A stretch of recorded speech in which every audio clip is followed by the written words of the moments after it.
Good morning, everyone. My name is Ann Stoller from the New School, Department of Anthropology and Historical Studies, and it's my pleasure to open again the conference on the body and the state this morning.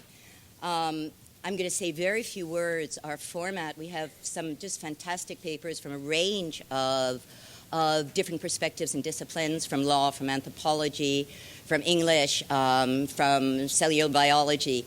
And so we're going to go through all the papers and keeping a very, very tight timing and have an open discussion. Please write down your comments, and at the end of the 8 papers, we'll ask you to come up to the mics and address the speakers. We have the issue of the normal and normalcy and normativity as well, central stage today for these 3 hours. So one of the questions that I think these papers all address is how much governance is not only a monopoly on armed force, as Weber has taught us, but a monopoly on the normative criteria that defines and activates us and them and the interior frontiers of any polity. We start today with Winnifred Sullivan, who is currently a member of the School of Social Science at the Institute for Advanced Studies. She's director of, I'm going to read fast, director of the Law and Religion program at the University of Buffalo, a law school. Her publications include Prison Religion, Faith-Based Reform and the Constitution, The Impossibility of Religious Freedom, and Paying the Words Extra Religious Discourse in the Supreme Court of the United States. She was recently awarded a Henry Luce Initiative on Religion and International Affairs to conduct a 3-year project entitled The Politics of Religious Freedom. And our second speaker in this sort of 4-part fugue is John Bowen, who is a Dunbar-Van Cleve professor in arts and science in the Department of Anthropology at Washington University in St. Louis. His publications include Can Islam Be French? Pluralism and Pragmatism in a Secular State, Why the French Don't Like Headscarves, Islam, the State and Public Space, and Religions in Practice, An Approach to the Anthropology of Religion, the 5th edition of which was released in 2010. He's worked for many decades in Indonesia, continues to do so, but his current work engages in comparative studies of Islam across the world. Please welcome me and join me in welcoming them. Thank you.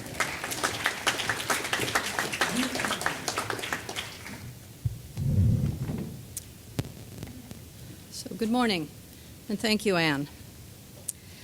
Our charge in this first panel of the session is to think about the role of religion in relation to the state's ideas about what constitutes a normal body. What, we ask, does religion have to do with body and state? And what do we mean by religion in this context? Do we mean what is sometimes called organized religion, about the role of the church as opposed to the state in normalizing bodies? Or do we mean by religion something more fundamental, more anthropological, more universal perhaps? It is in this latter sense that I will speak today. That is, I will ask, how might we seek to understand body and state after the critique of secularism and of separationism, after the reintegration of religion into our account of the human? And I'm going to talk this morning about a body, Joan of Arc, and a state, early modern France, at a time when the only politics was an explicitly Christian politics. But that should not distract us. The story of her martyrdom can, I think, help us to understand the religio-politics of the body today. There is a vast literature about Joan, and those of us who are her fans always call her Joan. And it began to be written almost as soon as she appeared on the public scene in the early 15th century. What is it about her? Joan is adored today by the French right for her militant rescue of France for the French. She is venerated as a saint in the Catholic Church. She is also celebrated by millions who have no interest in France or the Church for her spirited resistance to the crushing misogynist power that was mobilized against her. Who was she? How should we understand her continued life almost 600 years after she was burned at the stake? My title, Joan's Two Bodies, refers, of course, to the Ernst Kantorowicz's well-known masterpiece, The King's Two Bodies, which traces the history of the legal principle that medieval English kings were legally imagined to have two bodies, one body that was mortal like everyone else, and the other immortal, carrying with it the rights and responsibilities of the crown beyond death. Kantorowicz brilliantly weaves together legal and political and theological texts across centuries and across Europe to conjure before us a dense and highly textured legal fiction that enabled both ordinary economic transactions and the continuities of dynastic succession. This fiction can be traced, moreover, on his reading, directly to the theological reflection on Christ's two natures, human and divine. It is, Kantorowicz said, that theological idea that both generated the legal fiction and continues to sustain its power. So law and theology here were shown to be inseparably dependent on a shared anthropology of the body, the king's body. Others have, of course, extended this twin sovereign both back and forward in time.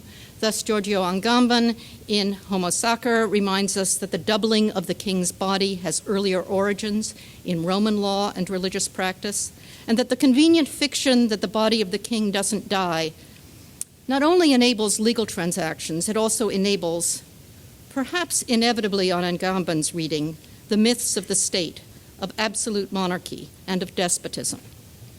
In Agamben's count, it is this very necessity of the state's continuation that authorizes its total control. The state, maybe in contemporary lingo, is too big to fail. While it is tempting to see Joan as a victim of the budding absolute state in cahoots with an absolute church, I will suggest today that the multiple bodies of Joan of Arc can show us a different politics. The persistence of the legal fiction of the two bodies might be seen to be more mundane, more democratic even, speaking simply to the problem of how any continuity is to be achieved beyond the lives of the actors who initiate a project, whether of the economic or of the social kind. It is a transcendence that is both enabled by law and resistant to it, and it is not just for kings. We are taught by historians today to understand that the 15th century stands not at the end of the Middle Ages, at a time of waning and decline and decadence, but at a time, like all times, like what we sometimes call late modernity, of beginnings and endings. The best new scholarship on the trial that condemned Joan argues that, in contrast to its frequent portrayal as a kangaroo court, Pierre Cauchon, Bishop of Beauvais, an ambitious and careful man, bent over backward to get the process right, to dot all of the I's and cross all of the T's, in order to exhaustively show that what then passed for due process was followed. Joan was doomed, these historians say, not because her judges were corrupt, but because she persisted in claiming that she had privileged information that God favored the French over the English. Indeed, Daniel Hobbins, medieval historian at Ohio State, who has recently retranslated the trial documents into English, argues that Cauchon tried unsuccessfully to save Joan from being put to death.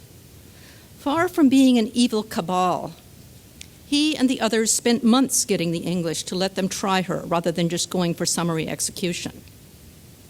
The problem with Joan's trial is not that it was not modern, or that it was not law as we know it. We cannot get off that easily. Joan was captured during a battle to take Paris in late May 1430 by Burgundian troops allied with the English. After lengthy negotiations, she was sold to the English for 10,000 pounds. The English held her prisoner throughout her trial, and she was burned at the stake in Rouen a year later as a relapsed heretic. The trial itself lasted almost 5 months. 121 legal experts were involved, most from the University of Paris.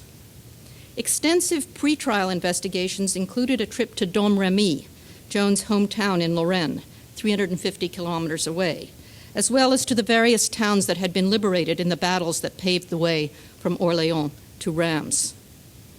The trial and its outcome were reported all over Europe, as had been her initial success at Orléans. Why so much trouble for an illiterate 19-year-old peasant girl from Lorraine who said she heard voices? In 1429, Joan had traveled from Domremy to Chinon to talk to Charles, known as the Dauphin, then one of several claimants to the French throne. She wanted him to arm her and allow her to lead an attempt to raise the English siege of the nearby town of Orléans. France and England were at the end of what would come to be called the 100 Years' War, and France itself was in the middle of a protracted civil war. What we call France today was then divided among at least 5 governments. There were rival claimants to the French throne and rival claimants to the papacy. It was not at all clear that there would be an independent France at the end of the war. Henry V had decisively defeated the French at the Battle of Agincourt in 1415. So Joan grew up in a part of France that had been fought over and through. As she tells the story in the trial, Joan, at the age of about 13, began to hear voices telling her to go to the king and to fight the English. She was also famously told to command an army and to wear men's clothes. Joan was a real and immediate threat, and a real and immediate promise. The account of her trial begins with a careful detailing of her notoriety, a necessary formal legal step in a heresy trial. Chroniclers of the time reported that soldiers on both sides were terrified of her. She was a threat to the English because her voices and her military career legitimated Charles VII's claim to the throne, and she was a promise to the Armagnac faction for the same reason. It was she who shook Charles out of his despondency, raised the siege, and fought their way to Rheims so he could be consecrated there in the cathedral with the holy oil that had consecrated Clovis, king of the Franks, almost 1,000 years earlier. While Charles had a good dynastic claim through his father, Charles VI, it was Joan who understood the mystical importance of the sacramental sealing of Charles's claim. It was Joan who connected him to the mythic history of France. Merlin, no less, foretold her coming. Charles's claim was sealed in blood and oil. And what of her clothes? Her judges were positively obsessed with her clothes. It is not an exaggeration to say that she was condemned because of her refusal to wear women's clothes. She was disturbing to the natural order of things, but her clothes were also her power. What exactly did she wear? Do you imagine her in the medieval equivalent of jeans and a t-shirt? As an early modern tomboy? A 15th century Lisbeth Salander? All of the evidence would suggest that she dressed in rich court clothes, velvet and cloth of gold, with the slashed sleeves of a court dandy. She owned many horses, multiple suits of armor and swords. She dressed richly in the manner of a war captain. She functioned as a lord in the old feudal manner. Her estate at her death was in the thousands of pounds, and her fathers and brothers had been ennobled by the king. For a brief time, or for all time, if you are of a certain French politics, her body transcended its finitude, believably carrying the authority of the state, and the clothes were essential to that authority. So how did her judges imagine her? Let her be pronounced and declared a sorceress, diviner, false prophetess, conjurer of evil spirits, superstitious, entangled in and practicing the magic arts, evil thinking in the Catholic faith, schismatic, doubting and misled, sacrilegious, idolatrous, apostate from the faith, evil speaking and maleficent, blaspheming God and his saints, scandalous, seditious, a disturber of peace and an obstacle to it, inciting wars, cruelly thirsting for human blood and encouraging its shedding, wholly forsaking the decency and reserve of her sex, utterly without modesty and shamelessly having taken the disgraceful clothing and state of armed men, a transgressor of divine and natural laws and ecclesiastical discipline, seductress of princes and peoples, permitting and allowing herself to be worshipped and adored, in contempt of God, giving her hands and garments to be kissed, usurping divine honor and adoration, a heretic. Really? Can this possibly be the same Joan we hear in the trial? Practical, modest, and down to earth, sometimes very funny. And this comes through in their cleaned up accounts. She is not simple. She's pretty well informed about the law, procedural and substantive. She resists taking an oath, saying she had not been told of the charges against her and would only testify to what was relevant to the charges. She claims the right to be held by the church rather than the state and to be guarded by women, and she asserts a right of appeal to the Pope. Asked whether she would attempt an escape if she saw the chance, she answers, "God helps those who help themselves." She understands that they are accusing her of participating in magic and carefully counters any claim to magical powers, whether it is rumors that she raised people from the dead or of a capacity to find lost items. She is conventionally pious, affirming Orthodox Christian beliefs and continually seeking access to the sacraments, which was denied. And she is very strong in the face of the court. Defending the Council of Her Voices, she explains that they had never told her to do anything wrong, that they had told her to be a faithful Christian. Asked whether the Archangel Michael appeared to her naked, she answered, "Do you think God can't find him clothes?" She does not overstate her case. She is being tried as a traitor and a heretic, and we hear her negotiating these different jurisdictions.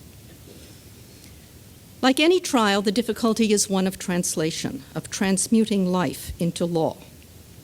Karen Sullivan, in her treatment of Joan's interrogation, emphasizes the scholastic training of her judges and their continued effort to reduce Joan's ideas and acts to the dialectic with which they were familiar. Through the trial, we see the law with its template of scholastic categories, both about her beliefs and about her body, attempting to box her in through their questioning. Finally, having held out against their questions, the harassment, the confinement for more than 4 months, she agreed to reject her voices, abjure her claim to be sent by God, and assume women's clothes. She was immediately sentenced to perpetual imprisonment with the bread of sorrow and the water of affliction, that you may weep there for your faults.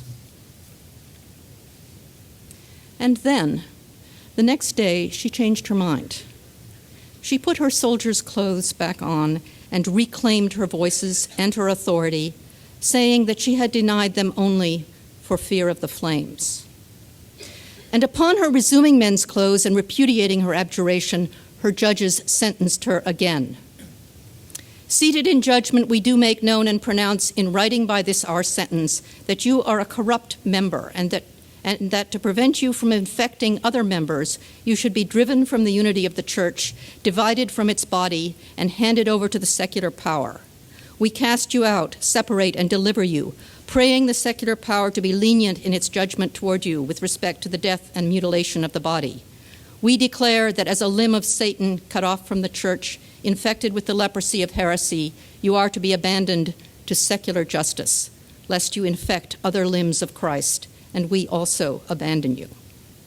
She was then transferred to the secular jurisdiction, the English, and burned at the stake. After the burning, the coals were raked back so that her unclothed body could be publicly revealed. It is difficult to speak of this obscenity, but I think to honor Joan, we must. Her judges did their best to rid themselves of Joan's body. What her judges, what the law perhaps, failed to comprehend is that it is not only kings who have two bodies. It is not despotism that is enabled by the legal fiction of the two bodies, but life. Or maybe they did understand. The endlessly fascinating thing about Joan is that you can't solve the riddle. She both assumed the role of a captain of war fighting for Charles's claim by blood and divine right. She performed the role of a person of impressive integrity, striving to maintain herself before the narratives of her judges, the narratives of impersonal justice that enable violence. She was both the victim of the state, and she was the state. You cannot build a heroic politics of the left or the right on Joan if you actually pay attention to what she did and what happened to her. You cannot line her up on one side or the other. You cannot resolve her two bodies into one. If you cast her as a Catholic nationalist, you are stuck with her stubborn refusal to obey either the king or the bishops, and with her unnatural rejection of proper women's behavior. But if you cast her as a resistance fighter, you are stuck with all her bloody nationalist rhetoric and pious talk. You also cannot resolve who killed Joan by saying that it's about the failure to separate religion and politics. The choice was between the legitimacy of Henry and Charles, not between church and state. Religion is not the problem here. The problem was government. In a sense, what is remarkable about Joan is that she brilliantly inhabited the politics of her time. She did what had to be done. She stepped into a role defined by the political and religious idioms of her time. And then her job was over. Then her fate was sealed. One does not have to have a dog in the fight over the French state to be moved by the pathos of Joan's plight. She is every man. Le Pen cannot have her. She entered into the politics of her day, she made sense of it in the terms that were available, and she gave her body, as kings do.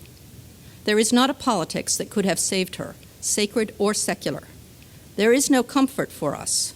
We are not more superior in intelligence or knowledge or faith. Only one person could be King of France, and that would not be resolved until years after her death. We might see Joan's body reincarnate in the bodies in Tahrir Square when we hear the young revolutionaries speak of being Egypt. Like Joan, they are carrying their country's future with all of the messiness that will entail. Thank you.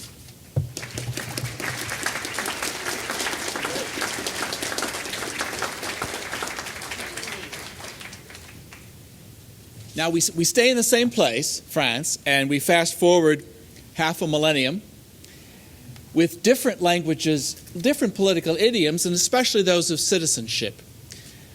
My interest is in the ways that states, when they try to argue for a specific notion of citizenship, they find it useful to point to people who visibly transgress those notions.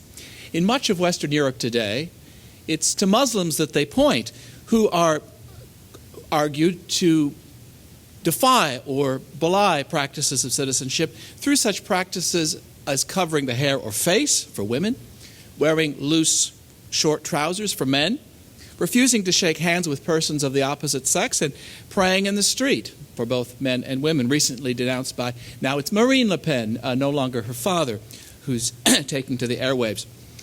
Many seek these practices as a refusal of the rules of common social life. Covering the hair and face can also be made out to indicate the oppression of women. Civic normality can be bodily painted against images of its opposite. People who are visibly slavishly obedient, unmodern, and sectarian. Well, so far things you know. What I wish to contribute is an analysis of how politically useful condemnations can be given the force of law.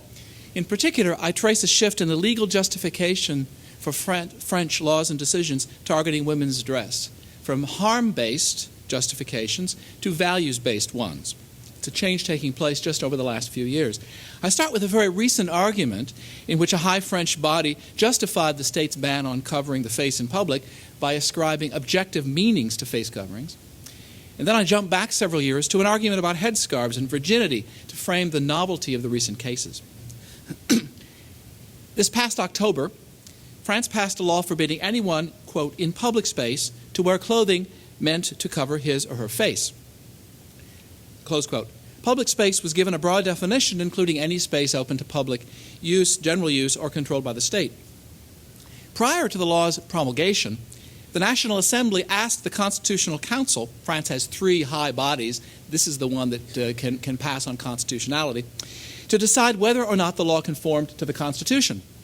The Assembly did so in part because earlier, another of France's three high tribunals, the State Council, had given its opinion that a general burqa ban, for that was the target, if not the language of the law, would unduly restrict religious freedom.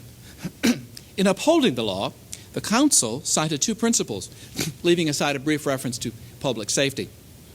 They argued, first, that covering the face, quote, misrecognizes the minimal requirements of living in society, end quote, and that those women who decide to wear a face veil, quote, find themselves placed in a situation of exclusion and inferiority clearly incompatible with the constitutional principles of freedom and equality. Burqa wearing violated minimal conditions for civic life and objectively reduced the autonomy of the wearer regardless of her knowledge or intentions. Now, the Council briefly entertained the notion that religious freedom might be at stake, only to dismiss it, arguing that the legislator had correctly balanced the interests of the rights of citizens and public moral order, ordre public. These two justifications were new as legal arguments, but old as public ones. The first, that wearing the burqa would violate the rules of civil life, echoes long-standing claims about Republican civility and Muslim communalism. The second, about the objective meaning of face veils, pushes into the legal world an opinion around which judges and jurists long have danced, that head covers signal Muslim patriarchy. Jurists have avoided talking the language found in this 2010 decision for reasons that we can best appreciate by returning to the long legal and social debates of 1989 to 2004 over girls wearing headscarves in public schools. Often forgotten is that during these 15 years, the State Council consistently upheld the rights of pupils to wear the scarves as an instance of their religious freedom. The 2003 Stasi Commission, which gave the more or less official justification for the subsequent law, acknowledged these religious rights. However, they argued that religious rights were outweighed by the need to protect some girls who did not wish to wear scarves from the men and women who were trying to force them to do so. This liberal argument is indeed the only one that ex-commission members continue to advance. In this way, French spokesmen moved the debate out of the realm of religion and into the realm of public moral order, saying that the state needed to protect a vulnerable class of its citizens, those non-scarf-wearing schoolgirls. This reason was fit for export to Anglo-American audiences who could be persuaded to see it as the expression of negative liberty. This reason doesn't take account of the reasons that were most strongly advocated in the National Assembly during 2004, but that's another issue. The Commission also explicitly refused to pronounce on the meaning of scarves or the wearing of scarves, saying that this was something that they could not judge. Now, the 2010 argument upholding the constitutionality of the burqa could not have been justified in the way that the 2003 Stasi Commission argued, for a reason set out in 2010 by former member of the Constitutional Council, Dominique Schnapper. She said, quote, "How could you claim that women were being harmed by wearing the burqa if no women came forward to complain?" Remember, that was the argument against schoolgirls wearing headscarves, that there was harm to them if in the absence of such a law. The 2009 Parliamentary Commission that debated the issue also came up short in this area, and to make things worse for those favoring a law, this lack of evident harm led the jurists who testified before this commission to say that they could not see how such a law could withstand scrutiny either by the Constitutional Council or by the European Court of Human Rights.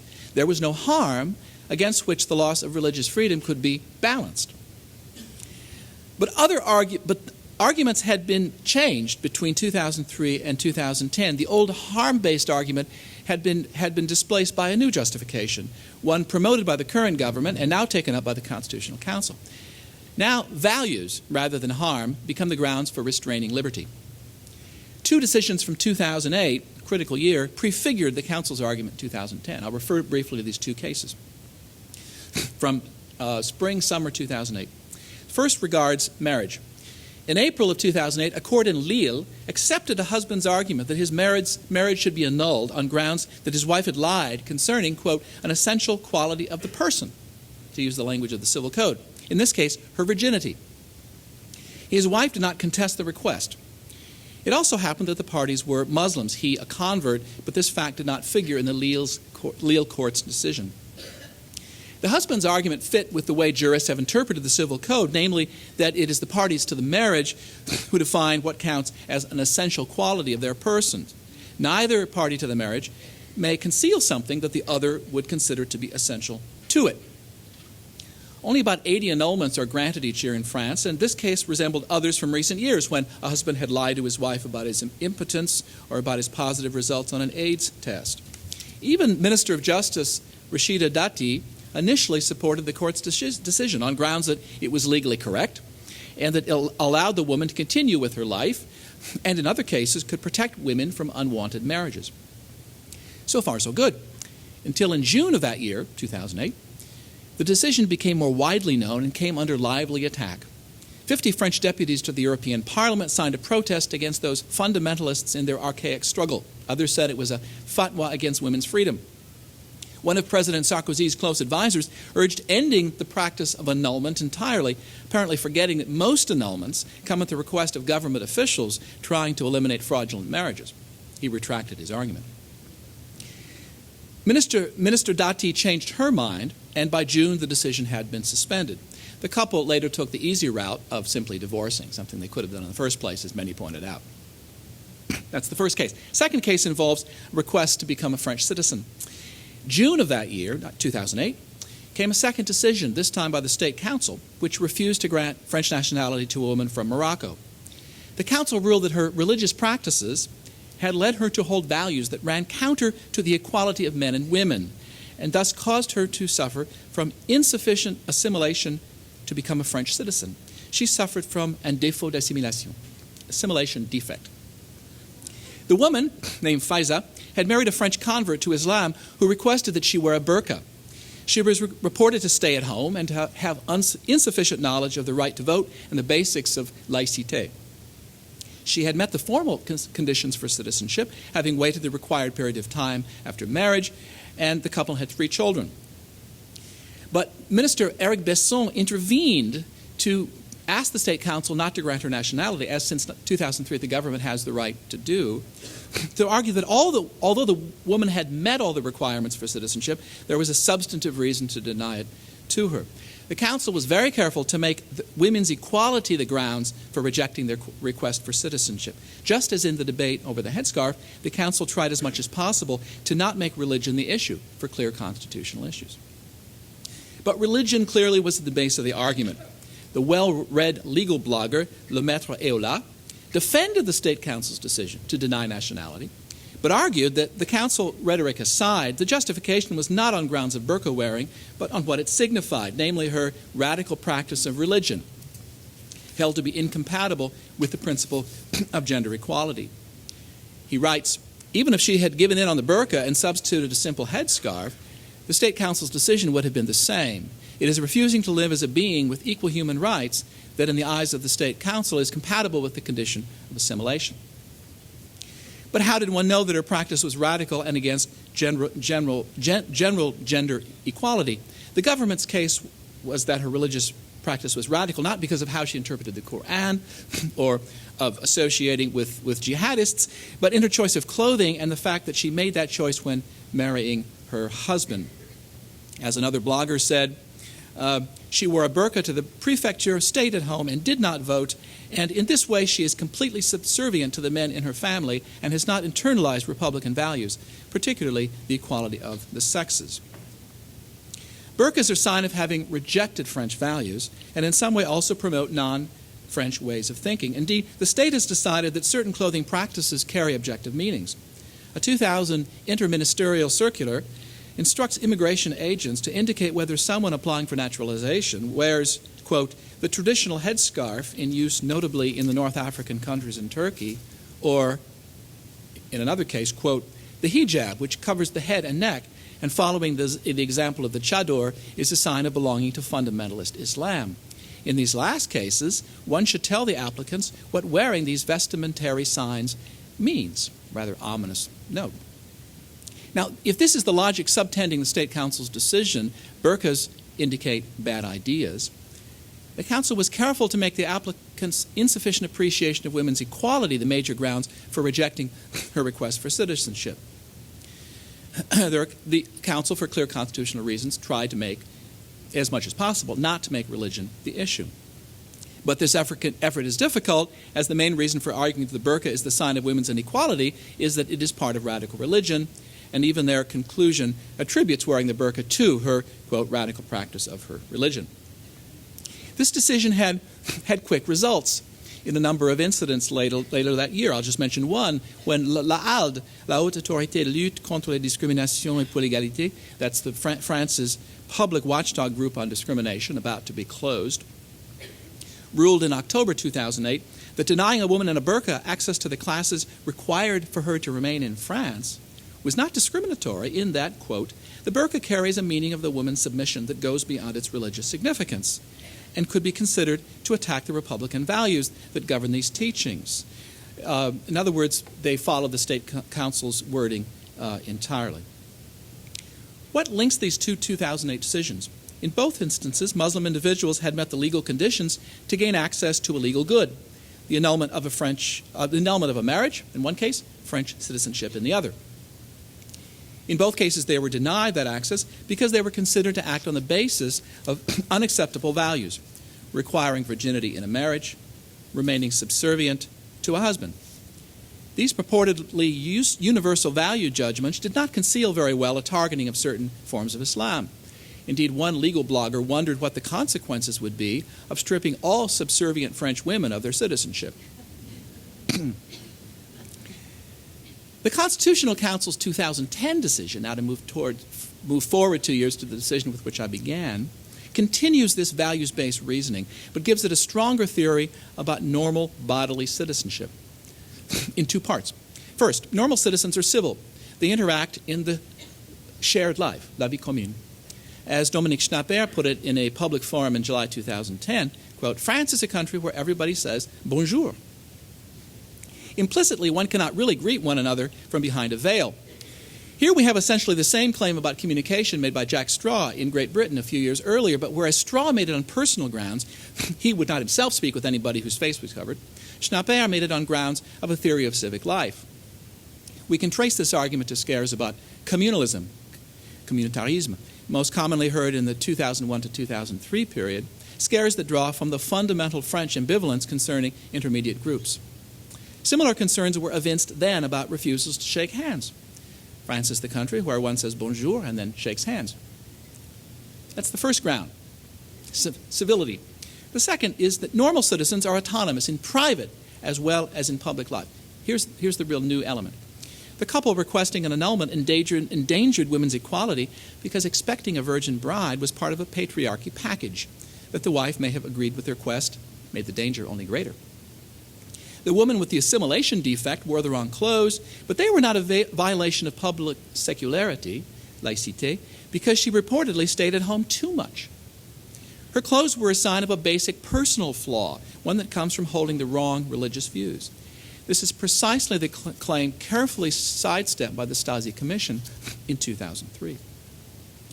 The new French value arguments also make it that much more difficult to do what Britain does, despite David Cameron's rantings against multiculturalism, and weigh sensibilities of Muslims and requirements of institutions. Britain allows, for example, schoolgirls to wear Muslim dress, including headscarves, as long as that dress is in the school colors. They drew the line on the more flowing jilbabs on the basis of opinions rendered by leading Muslim clerics. France cannot do that for multiple reasons. First, it does not weigh things in the same way, but starts from principles deemed integral to the Republic. You're trying to tell me something, but I can't tell what it is. Hold up a sign or something. Okay. Even a great deal of harm to Muslim sensibilities cannot outweigh a principle, at least when it becomes politically desirable to think in that way. French resoluteness is a symbolic resource available when useful. Secondly, France cannot ask the woman any more than it can ask an imam. Doing the former, asking a woman, would assume that French Muslim women know what they are doing. And the 2010 decision declared that assumption to be unfounded. Doing the latter, asking an imam, would mean that the state took mainstream religious thinking into account when deciding on a matter of principle. State Muslims, brought together in the CFCM, the French Council on the Muslim Faith, can decide on matters of the start of fasting month or on a way to regulate halal food, not that they do a very good job of either, but not on any matter involving the Republic. This line between what Muslims do and what France does has a nagging way of preventing thinking about Muslims as French, especially when more and more Muslims are indeed French citizens. The French case suggests a slow appropriation of a set of assumptions associated with a with clash of civilization claims, assumptions increasingly shared by public figures in a number of Western European countries. Beyond the scope of this brief presentation, but important for development elsewhere, are the explanations for these changes. I think that they lie at least in part in the rise of a new kind of nationalist, populist rhetoric, the new forms of National Front self-presentation in France, and similar developments in the Netherlands, Belgium, and Germany. These movements increasingly make Muslim bodily citizenship the problem for which a return to shared values is said to be the answer. Thank you.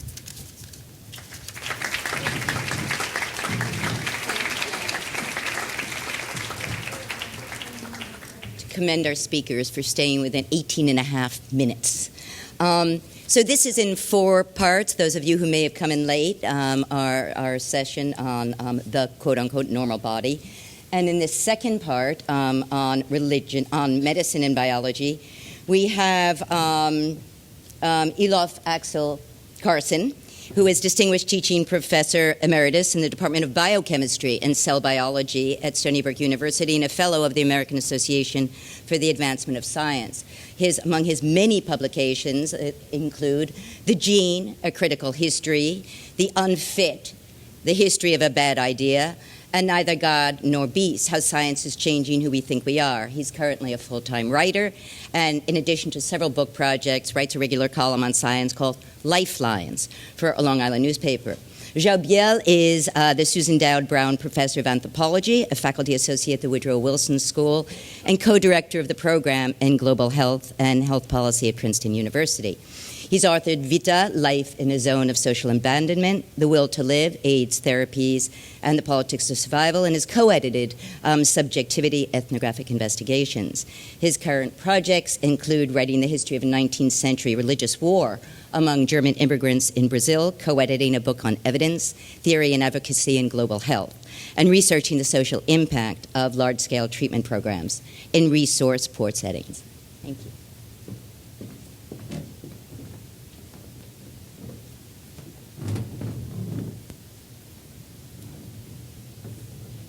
Thank you, Anne. When I was an undergraduate biology major at NYU in 1950, I took a course in comparative anatomy and dissected a cat.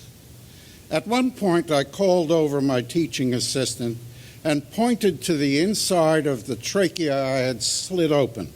"What is that?" I asked. He looked at the string-like material and replied, "Ascaris worms." I had seen something not in the textbook manual for dissecting a cat, and clearly this was not there. Parasites stuck in the trachea are certainly not normal, and the very thought of them being coughed or sneezed out of my own trachea sent shudders through me.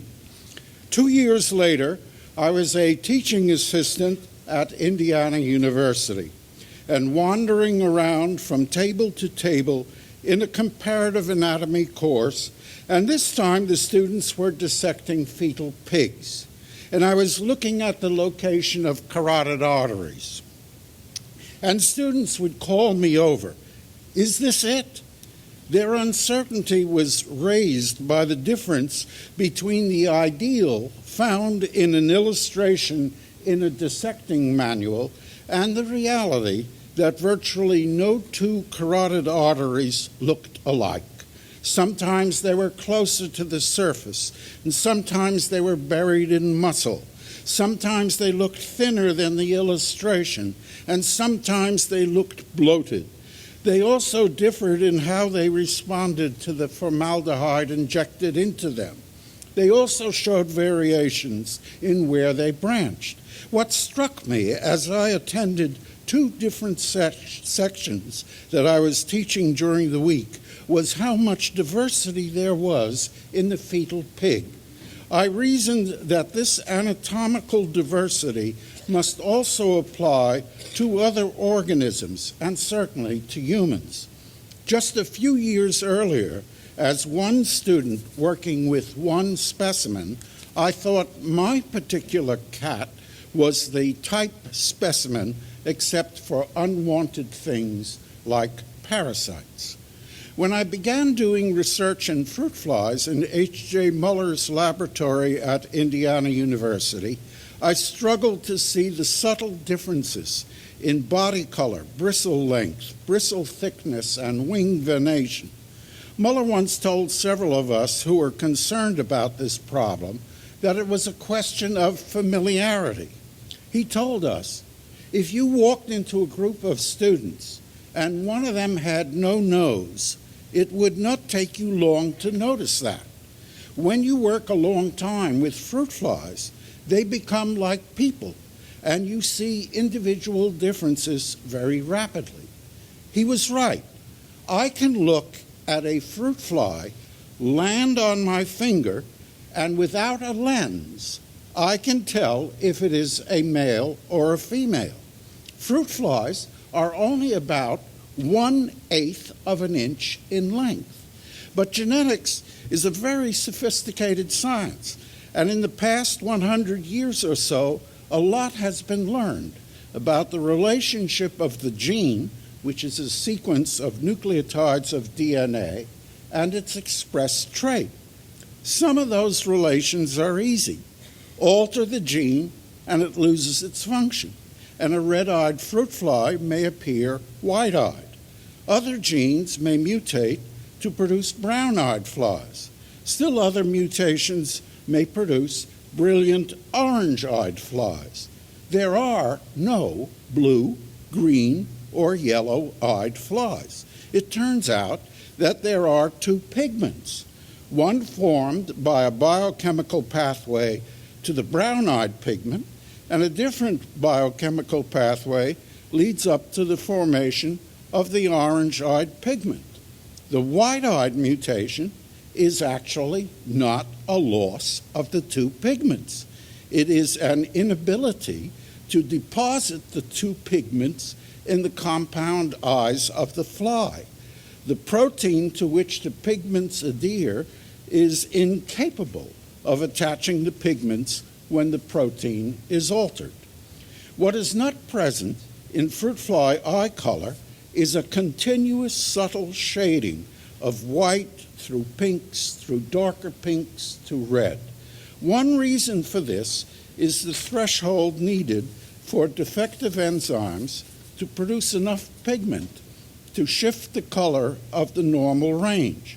Even a mutant gene at 10% capacity can produce enough of the pigment to establish a nearly red-eyed fly.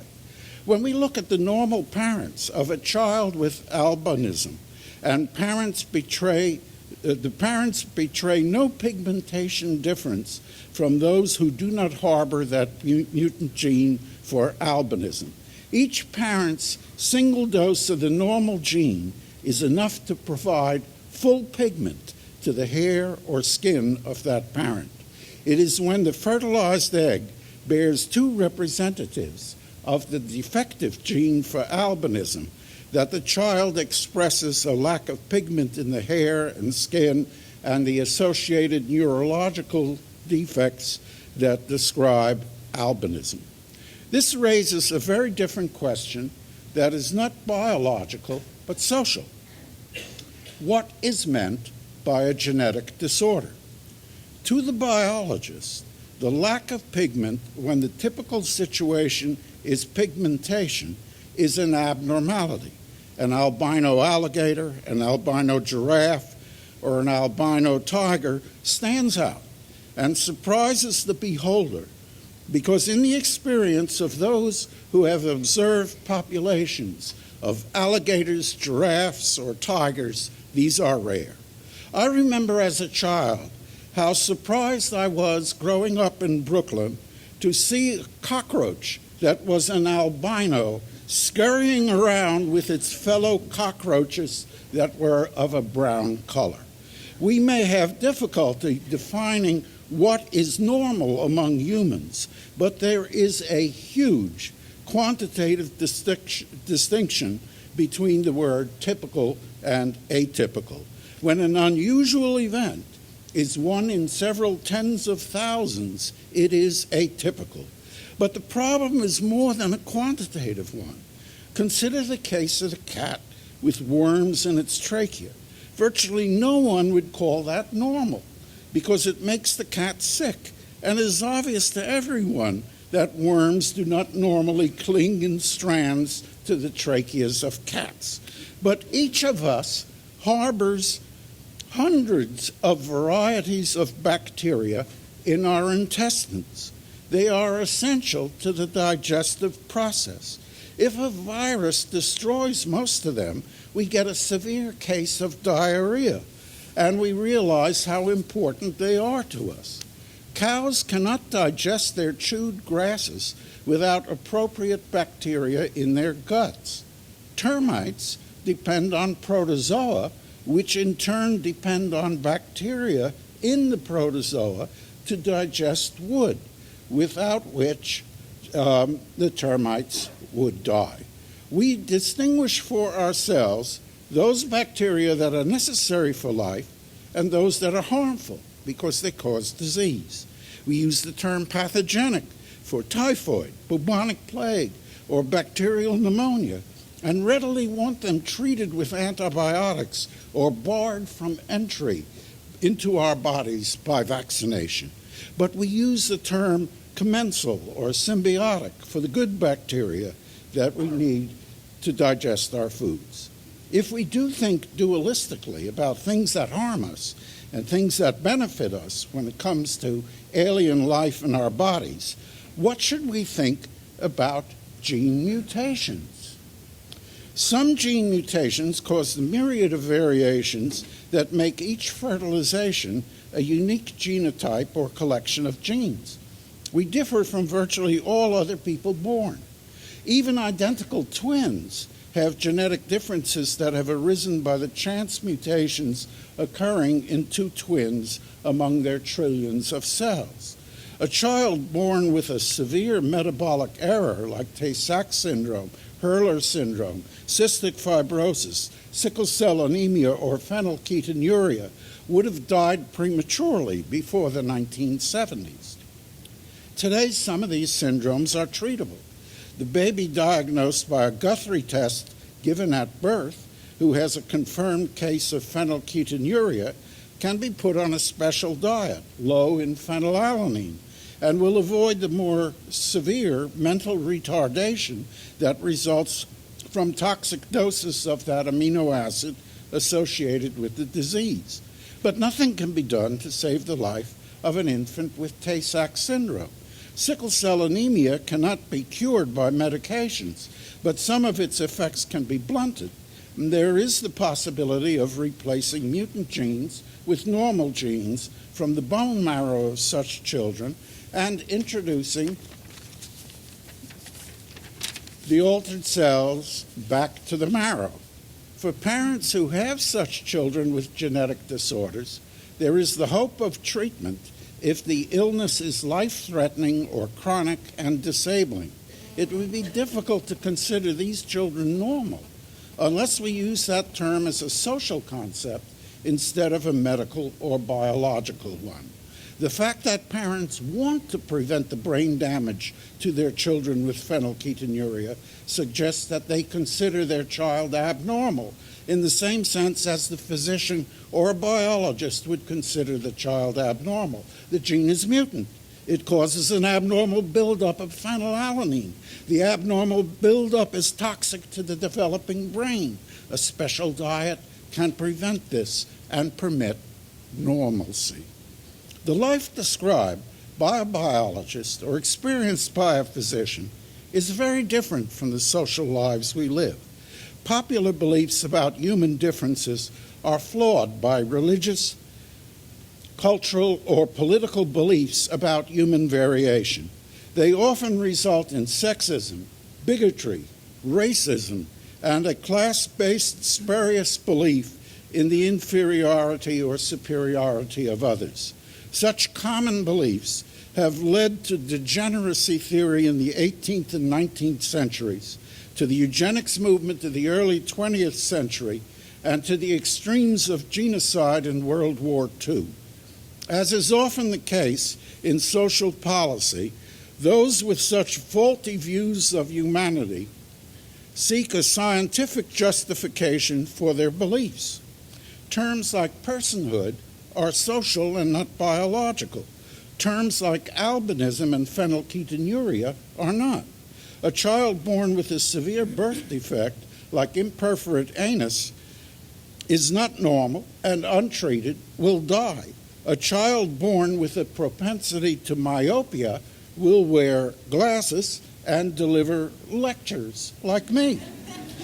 A child born, my abnormality is mild and correctable with lenses. We learn the limits of our variations because of the virtual absence of perfection in any one single individual.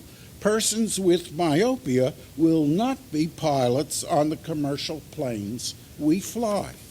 Persons with red-green color deficiency will not be good at occupations that demand color discrimination, whether that is picking strawberries among green leaves or sorting color-coded wires for computers and telephone relays.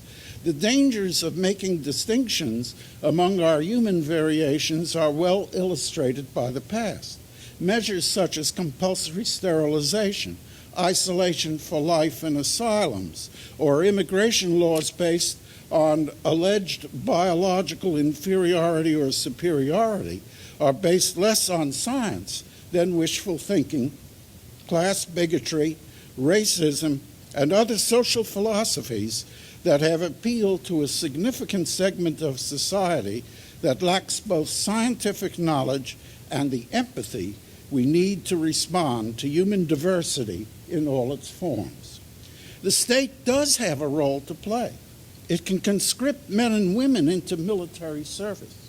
It can demand quarantines or compulsory immunizations for highly infectious pathogens. It can regulate medicine industry and other components of society to assure the health and safety of its inhabitants. It can imprison the convicted of crimes. Capital crimes are still associated with ordered executions carried out at state prisons, although these may someday be ruled unconstitutional. But there are limits to the role of a state in a democracy. In the United States, states can no longer regulate marriage by race. At the individual state level, virtually all compulsory sterilization laws based on eugenics have ceased, although the 1927 Supreme Court, Buck versus Bell, which allows them, has never been repealed.